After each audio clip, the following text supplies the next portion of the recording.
Namo Buddhaya. Perkenalkan, nama saya Angga Susilo Ekananda. Dalam pemenuhan tugas PPG dalam jabatan tahun 2022, modul Dhamma Cakka Pawatana Sutta, saya akan membahas pentingnya moderasi beragama di Indonesia. Bisa dilihat di sini adalah indeks kerukunan umat beragama di Indonesia.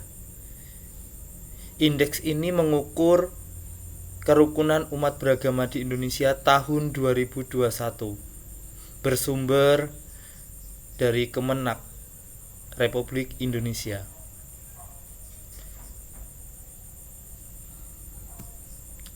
Apa itu moderasi beragama?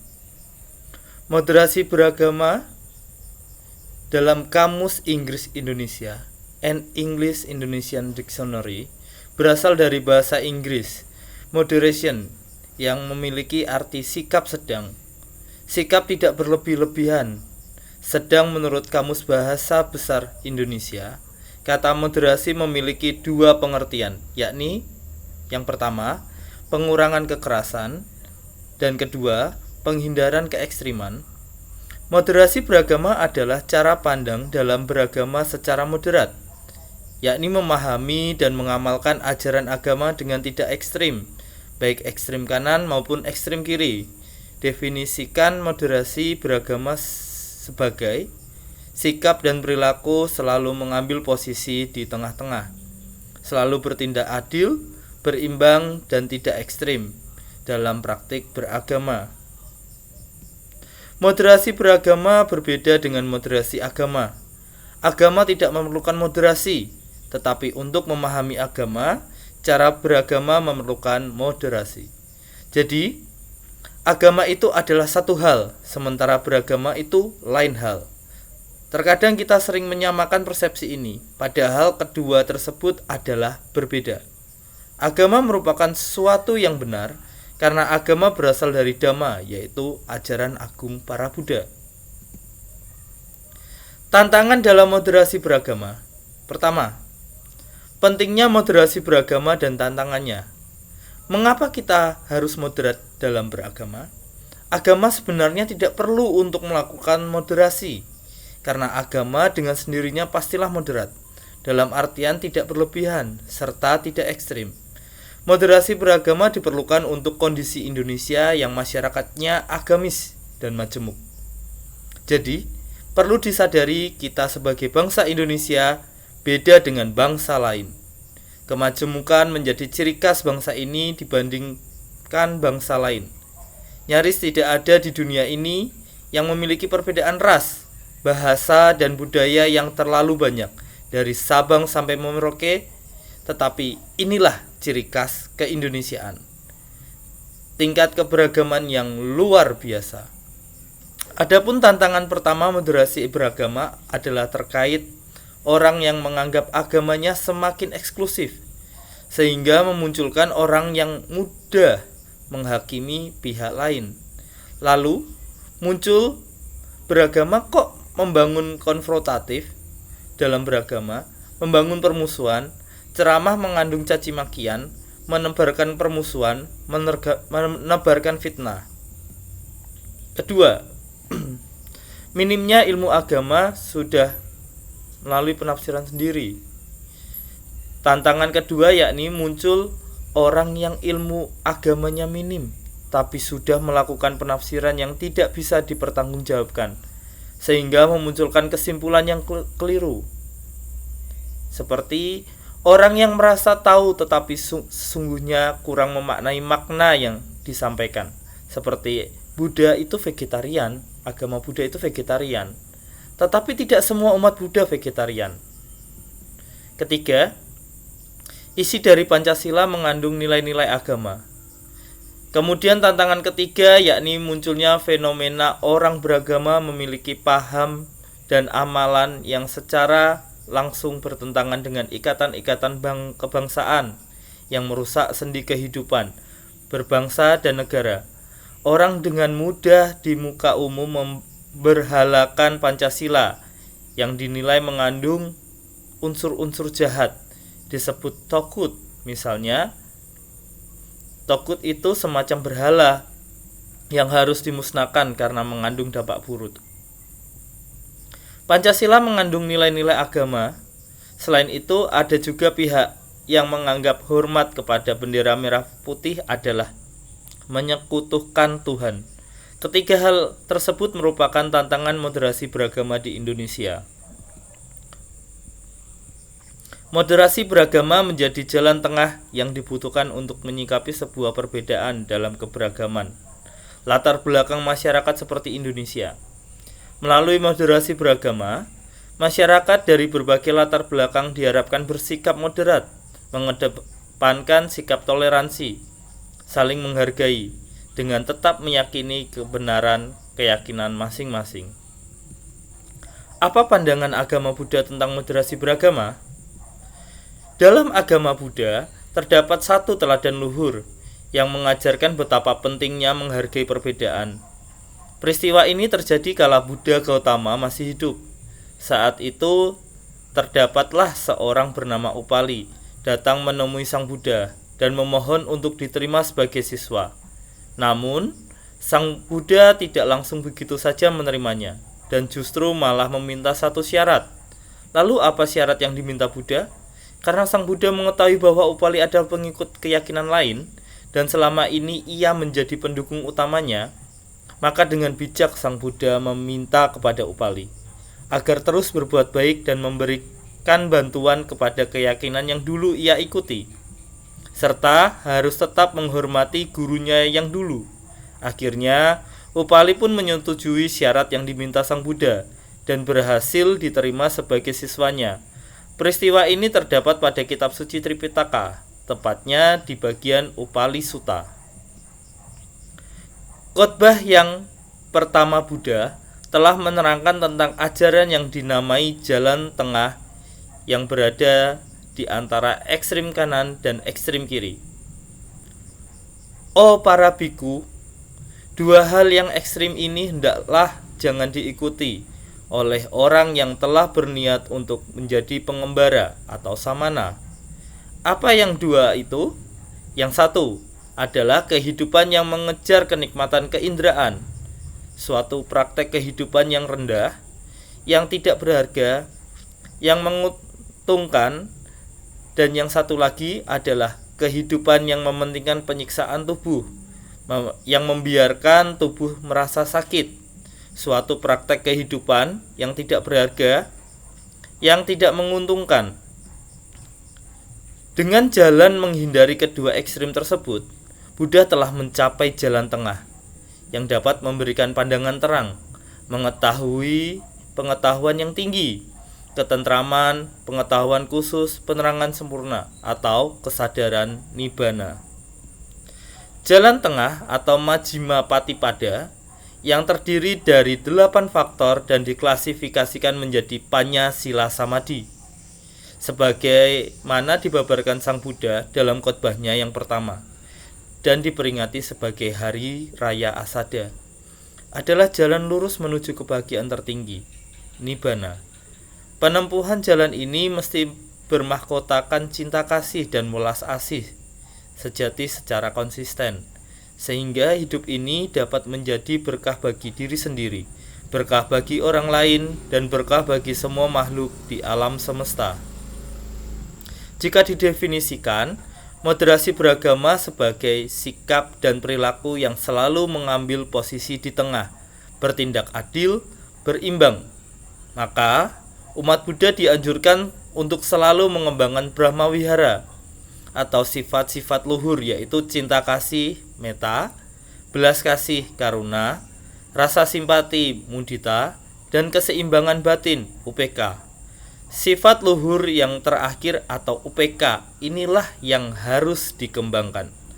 Secara harafiah, UPK berarti pertimbangan yang lurus, pandangan yang adil atau tidak berat sebelah, yaitu terikat atau benci, tidak ada rasa senang dan tidak senang. Ini lebih mengacu pada keseimbangan dalam menjalani kehidupan. Mempraktikkan jalan tengah dan sifat-sifat luhur secara langsung telah mendukung terciptanya keadaan yang moderat dalam diri umat Buddha. Meskipun dalam lingkup pribadi-pribadi. Jadi, moderasi dalam agama Buddha adalah sikap batin yang seimbang, didasari oleh cinta kasih, belas kasih, dan rasa simpati dalam menjalankan dhamma atau ajaran yang telah Buddha ajarkan.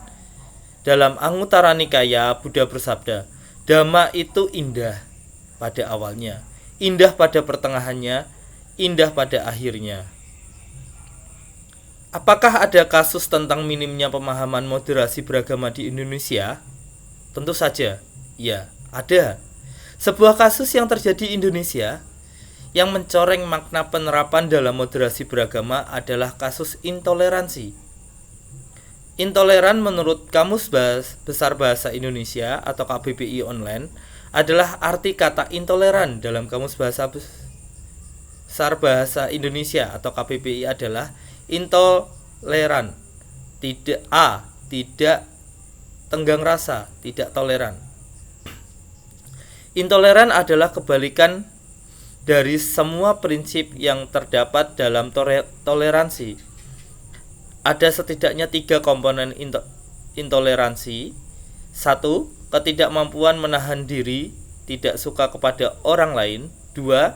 Sikap mencampuri dan atau menentang sikap atau keyakinan orang lain. Dan 3. Sengaja mengganggu orang lain. Intoleransi menjadi viral dewasa ini. Salah satu kasus intoleransi yang viral adalah dugaan pemaksaan pemakaian seragam di sekolah. Perempuan menggunakan jilbab serta baju lengan panjang dan rok panjang, sedangkan laki-laki baju lengan panjang dan celana panjang oleh oknum guru. Intoleransi tersebut menjadi viral dikarenakan adanya laporan dari beberapa orang tua peserta didik. Laporan dari orang tua siswa yang mempermasalahkan tentang aturan yang mengharuskan anaknya atau perempuan diharuskan menggunakan jilbab. Ternyata, kasus intoleran dalam penggunaan atribut dan seragam sekolah ini menjadi topik pembahasan yang hangat, sehingga terbentuklah SKB 3 Menteri, Mendikbud, Mendagri, dan Menak pada tanggal 3 Februari 2021 yang mengatur tentang atribut dan seragam sekolah dengan 6 ketentuan tersebut. 6 ketentuan tersebut adalah yang pertama, berhak memilih. Peserta didik, pendidik, dan tenaga kependidikan di lingkungan sekolah yang diselenggarakan pemerintah daerah pada jenjang pendidikan dasar dan menengah berhak memilih pakaian seragam dan atribut dengan kekasan dan tanpa kekerasan agama tertentu sesuai ketentuan perundang-undangan. Kedua, tidak ada pemaksaan. Tidak ada unsur pemaksaan dalam penggunaan atribut tertentu. 3. Diberikan kebebasan. Pemerintah daerah dan sekolah memberikan kebebasan kepada peserta didik, pendidik, dan tenaga kependidikan untuk memilih dan menggunakan seragam dan atribut sesuai dengan ketentuan dan peraturan yang berlaku. Keempat, untuk sekolah negeri, peraturan ini dikenakan untuk sekolah negeri yang dikelola pemerintah. 5. Tidak diperbolehkan melarang. Sekolah tidak diperbolehkan melarang pemakaian seragam atau atribut keagamaan tertentu yang digunakan oleh warga sekolah sesuai dengan agama yang bersangkutan saat kegiatan belajar mengajar di sekolah. Keenam, sesuai Permendikbud. Tata cara penggunaan warna dan model disesuaikan dengan Permendikbud nomor 45 tahun 2014 sesuai dengan jenjang tingkat satuan pendidikan. Peraturan SKB 3 Menteri ini mungkin bentuk dari rasa terkejut pemerintah dan dengan cepat mengambil keputusan supaya moderasi beragama tersebut dapat ditetapkan. Akan tetapi peraturan SKB 3 Menteri akhirnya dibatalkan oleh MA atau Mahkamah Agung berdasarkan peraturan perundang-undangan sebelumnya yang kurang sesuai. Hingga saat ini, peraturan atribut dan seragam di sekolah masih beracuan pada Permendikbud nomor 45 tahun 2014. Dalam pandangan agama Buddha, kasus seperti ini seharusnya janganlah terjadi. Selain mencoreng nama bangsa Indonesia, kasus seperti ini juga mencoreng dunia pendidikan sebagai tempat yang netral dalam berbangsa, berbahasa, serta beragama. Upaya yang dapat kita cegah supaya tidak terjadi permasalahan seperti kasus pemaksaan, penggunaan seragam adalah jalan mulia berunsur 8 atau jalan tengah. Buddha mengatakan bahwa cara melenyapkan sebab-sebab penderitaan untuk kemudian dapat mencapai nibbana adalah dengan mengikuti apa yang disebut dengan jalan tengah yang meliputi 8 jalan utama. Tindakan-tindakan moral yang harus dilakukan dipaparkan dengan jelas. Secara positif, tindakan moral dapat juga disebut sebagai A. Panya atau kebijaksanaan. 1. Samaditi, pengertian atau pandangan benar. Pandangan atau pengertian benar sebagai titik awal, starting point, titik tolak yang harus dilalui seiring praktik kita yang semakin maju.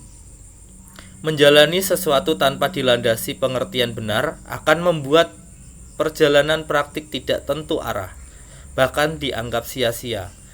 Pengertian benar diperlukan sebagai bekal untuk menempuh perjalanan, dasar pertimbangan, bahan refleksi alternatif saat mendengar nasihat orang yang sudah berpengalaman. Pengertian benar meliputi pandangan benar duniawi yang berupa melibatkan pemahaman benar tentang hukum karma. Pandangan non-duniawi yang mengarah pada pembebasan, yaitu pengertian dari 4 kebenaran mulia. Pengertian benar inilah yang dimaksud dalam jalan mulia berunsur 8, ruas pertama. Penerapan dalam samaditi atau pengertian atau pandangan benar, dalam penerapan pada kasus tersebut, seharusnya kita sebagai guru haruslah lebih bijak memahami penerapan dan keputusan yang dibuat. Kita lanjutkan. Kedua, sama sankapa atau pikiran benar. Pikiran benar dijelaskan oleh Buddha meliputi 3 unsur, yaitu pikiran yang diarahkan untuk melepaskan keduniawian atau nekama sankapa. Kedua, pikiran tanpa membahayakan atau memusuhi abhyapada sankapa. Yang C, pikiran tanpa kekejaman atau awihimsa sankapa. Dalam penerapan pada kasus tersebut, seharusnya kita sebagai guru tentulah tahu konsekuensi yang diambil saat penerapan dan pengambilan keputusan. B. Sila atau kemoralan. Nah, ini ruas ketiga, sama waca atau ucapan benar. Sesuai dengan definisi di Saca Wibangga Sutta, Majjhima Nikaya, maka suatu ucapan dikatakan benar apabila memenuhi kriteria ucapan yang menjauhi kebohongan, menghindari fitnah atau kata-kata untuk memecah belah yang didasari kebencian, tidak mengandung kata-kata kasar, dan tidak melakukan obrolan kosong yang tidak bermanfaat. Ucapan benar merupakan suatu contoh kita sebagai pelaksana pendidikan untuk mengatakan hal-hal yang sebenarnya. Aturan-aturan yang sesuai dengan bidang kita harus kita utarakan dengan benar, tanpa memandang suku, ras, budaya, dan agama. Keempat, sama kamanta, perbuatan benar.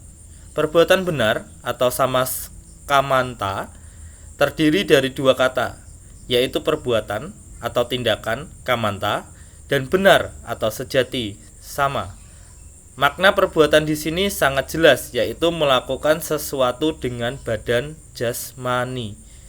Dalam permasalahan ini, jika kita berbuat benar dan tidak melanggar peraturan-peraturan, maka kita tidak akan mendapatkan sanksi.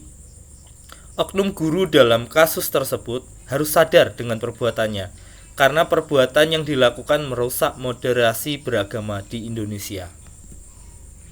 Kelima, sama ajiwa atau mata pencaharian benar. Sang Buddha menyebutkan dalam Mahacatariksa Sutta bahwa penghidupan salah dapat terjadi apabila dilakukan dengan cara sebagai berikut. A. Kebohongan atau berhubungan dengan kata-kata. Maknanya adalah melakukan suatu pekerjaan dengan tidak jujur. Contohnya berdusta dengan mengatakan secara berlebih-lebihan kualitas barang yang tidak tepat. B. Pengkhianatan atau ketidaksetiaan. Arti pekerjaan dilakukan dengan melanggar janji, tidak sesuai dengan kesepakatan. C. Peramalan atau penujuman. Pekerjaan yang berkaitan dengan ramalan-ramalan dan ketidakpastian. D. Penipuan atau kecurangan. Berhubungan dengan tindakan mengelabui atau menipu. Suatu pekerjaan dilakukan dengan menipu atau berbagai bentuk penipuan atau hal-hal curang lainnya. Yang E. Riba atau lintah darat. Pekerjaan dilakukan dengan mencari keuntungan tidak wajar dan sangat berlebih-lebihan. Contohnya menjual barang dengan harga 2 kali lipat atau lebih. Penerapan dalam mata pencaharian benar. Mata pencaharian benar merupakan sebuah proses dalam bekerja dengan benar dan sesuai dengan prosedur. Sebagai seorang guru, seharusnya memperhatikan komponen-komponen penting dalam mendidik serta menjalankan peraturan yang berlaku. C. Samadhi atau konsentrasi. Ruas ke-6, samawayama, usaha benar. Sifat proses mental yang menyebabkan usaha benar dibagi menjadi 4 hal, yaitu A. Mencegah munculnya keadaan-keadaan tidak bajik yang belum muncul. B. Meninggalkan keadaan-keadaan tidak bajik yang sudah muncul. C. Membangkitkan keadaan-keadaan bajik yang belum muncul. Serta D. Memelihara dan menyempurnakan keadaan-keadaan bajik yang sudah muncul. Usaha benar kaitannya dengan kasus tersebut, yakni kita sebagai pendidik tidak hanya mengajar dan melengkapi administrasi kerja kita saja, tetapi juga membentuk karakter siswa. Karakter ini dibentuk dengan usaha dari lingkungan yang mereka pelajari. Ketujuh, sama sati, perhatian benar. Perhatian atau sati adalah menghadirkan pikiran, penuh perhatian atau kewaspadaan terhadap segala fenomena, baik fisik maupun batin. Pikiran dipertahankan pada perhatian murni, apa adanya, telanjang, bebas dari persepsi diri atas objek di luar diri.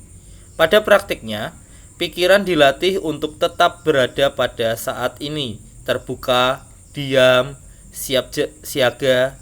Jika muncul hanya dicatat atau dikenali. Kasus pemaksaan penggunaan seragam sekolah mengajarkan kita akan perhatian benar, perhatian yang netral atau tidak memihak.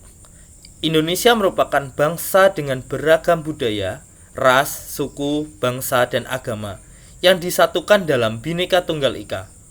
Maka daripada itu, kita sebagai pendidik tidak berhak mengedepankan ego serta pandangan agama kita kepada orang lain yang belum tentu pandangan tersebut diterima dengan baik. Keenam, samadhi atau konsentrasi benar. Samadhi merupakan keterpusatan pada satu titik yang bajik, yakni konsentrasi, dalam suatu keadaan pikiran yang bajik. Namun demikian, samadhi masih dipersempit lagi cakupannya. Dalam kasus tersebut, konsentrasi benar sebagai penerapannya, sehingga tidak salah melangkah dalam mengambil kebijakan serta keputusan. Apakah tindakan pemerintah akan permasalahan moderasi beragama? Masalah-masalah ini menjadi titik fokus pemerintah Indonesia dalam membangun moderasi beragama. Dalam rangka penguatan wawasan kebangsaan pada ASN, sudah terbit surat keputusan bersama atau SKB 10 menteri dan lembaga negara, yaitu Kementerian Agama, Kementerian Komunikasi dan Informatika, Kementerian Hukum dan HAM, Kementerian Pemberdaya Gunaan Aparatur Negara dan Reformasi Birokrasi, Kementerian Pendidikan dan Kebudayaan, Badan Intelijen Negara, Badan Nasional Penanggulangan Terorisme, Badan Pembinaan Ideologi Pancasila, Badan Kepegawaian Negara, dan Komisi Aparatur Sipil Negara. SKB ini mengatur tentang sinergitas kementerian lembaga dalam rangka penanganan tindakan ekstremisme pada ASN.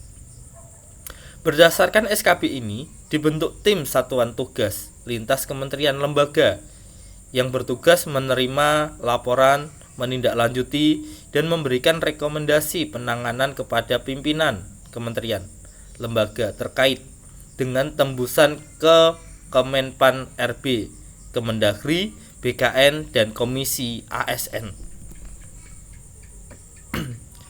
Berikut ini 11 jenis pelanggaran yang diatur dalam SKB ini. 1. Penyampaian pendapat baik lisan maupun tulisan dalam format teks, gambar, audio, dan video melalui media sosial yang bermuatan ujaran kebencian terhadap Pancasila, Undang-Undang 1945, Bhinneka Tunggal Ika, NKRI, dan pemerintah. Kedua, penyampaian pendapat baik lisan maupun tulisan dalam format teks, gambar, audio, atau video melalui media sosial yang bermuatan ujaran kebencian terhadap salah satu suku, agama, ras, dan antar golongan. Ketiga, penyebar luasan pendapat yang bermuatan ujaran kebencian sebagaimana pada angka 1 dan 2 melalui media sosial atau share, broadcast, upload, retweet, repost, dan sejenisnya. 4. Tanggapan atau dukungan sebagai tanda setuju pendapat sebagaimana angka 1 dan 2 dengan memberikan likes, dislike, love, retweet, atau komen di media sosial. Kelima, pemberitaan yang menyesatkan baik secara langsung maupun media sosial. Keenam, penyebar luasan pemberitaan yang menyesatkan baik secara langsung maupun melalui media sosial. Ketujuh, penyelenggaraan kegiatan yang mengarah pada perbuatan menghina, menghasut, memprovokasi, dan membenci Pancasila, Undang-Undang 1945, Bhinneka Tunggal Ika, NKRI, dan pemerintah. Kedelapan, keikutsertaan pada organisasi dan atau kegiatan yang diyakini mengarah pada perbuatan menghina, menghasut, memprovokasi, dan membenci Pancasila, Undang-Undang 1945, Bhinneka Tunggal Ika, NKRI, dan pemerintah. 9. Penggunaan atribut yang bertentangan dengan Pancasila, Undang-Undang 1945, Bhinneka Tunggal Ika, NKRI, dan pemerintah. 10. Pelecehan terhadap simbol negara baik secara langsung maupun media sosial. 11. Perbuatan sebagaimana dimaksud pada angka 1 sampai 10 dilakukan secara sadar oleh ASN. Penguatan wawasan kebangsaan bagi ASN merupakan salah satu cara pemerintah dalam membangun moderasi beragama di Indonesia. Apakah moderasi beragama itu diperlukan di lingkungan sekolah? Bagaimana implementasi moderasi beragama di lingkungan sekolah itu sendiri? Untuk mengetahui jawabannya dan pentingnya moderasi beragama, ada baiknya penting bagi kita untuk memahami dulu arti dari moderasi beragama itu sendiri. Moderasi beragama itu penting karena keberagaman dalam hal beragama itu tidak mungkin dihilangkan. Ide dasar dari moderasi adalah mencari persamaan dan bukan mempertajam perbedaan. Alasan mengapa kita perlu bermoderasi beragama itu yang pertama, moderasi beragama menjunjung tinggi nilai kemanusiaan, tidak serta-merta hanya mengagungkan nama Tuhan dan mengesampingkan nilai kemanusiaan. Kedua, agar peradaban manusia tidak musnah akibat konflik berlatar agama. Yang ketiga, khusus dalam konteks Indonesia, moderasi beragama diperlukan sebagai strategi kebudayaan kita dalam merawat keindonesiaan. Hal ini disebabkan karena masyarakat Indonesia yang heterogen, berbangsa-bangsa, dan bersuku-suku. Apakah moderasi beragama itu diperlukan di lingkungan sekolah? Jawabannya iya. Di era modern sekarang ini, penyebaran paham radikal di kalangan pelajar terus digencarkan oleh kelompok radikal, terutama melalui media sosial, apalagi di abad 21, dengan sistem pendidikan berbasis IT. Pembelajaran harus dilakukan dengan metode daring, yang mana memudahkan pelajar dalam mengakses informasi internet, tidak terkecuali konten berbau radikalisme. Nah, sekarang kita masuk di bagian intinya. Implementasi atau hal yang dilakukan dalam bermodernisasi beragama di lingkungan sekolah adalah sekolah perlu menerapkan beberapa aksi, antara lain: pertama, mengembangkan budaya lokal sekolah, misalnya kejujuran, saling menghargai, sopan santun, dan lain-lain, yang merupakan perpaduan nilai-nilai, asumsi, pemahaman, keyakinan, dan harapan yang diyakini oleh stakeholder sekolah, serta dijadikan pedoman perilaku dalam pemecahan masalah, baik secara internal maupun eksternal yang mereka hadapi. Sedangkan pengembangan budaya agama dalam komunitas sekolah berarti mengembangkan ajaran agama di sekolah sebagai pijakan nilai, sikap, semangat, dan perilaku bagi para guru, tenaga pendidik, orang tua siswa, dan siswa itu sendiri. Kedua, untuk membangun rasa saling mengerti sejak dini antara peserta didik yang mempunyai keyakinan agama yang berbeda, maka sekolah harus berperan aktif mengadakan dialog keagamaan atau dialog antar umat beragama, yang tentunya tetap berada dalam bimbingan guru-guru dalam sekolah tersebut. Dialog antar umat beragama semacam ini merupakan salah satu upaya paling efektif agar peserta didik dapat membiasakan diri melakukan dialog dengan penganut agama yang berbeda. Ketiga, hal lain yang penting dalam penerapan modernisasi beragama yakni kurikulum dan buku-buku pelajaran yang dipakai. Ditetapkan di sekolah sebaiknya kurikulum yang bermuat nilai-nilai pluralisme atau kebhinneka tunggal ikaan dan toleransi beragama. Buku-buku agama yang dipakai di sekolah juga sebaiknya buku-buku yang dapat membangun wacana serta pemikiran peserta didik tentang pemahaman keberagaman yang inklusif dan moderat. Pada akhirnya, dengan menerapkan nilai-nilai budaya religius di lingkungan sekolah serta kuatnya kepedulian guru dan manajemen lembaga pendidikan, diharapkan dapat membentuk ketaatan secara individu dan sosial siswa, sehingga secara prospektif dapat membangun moral, peradaban, watak bangsa yang bermartabat, serta mengembangkan moderasi beragama dalam diri. Sekian pembahasan moderasi beragama dari saya. Saya ucapkan terima kasih. Namo Buddhaya.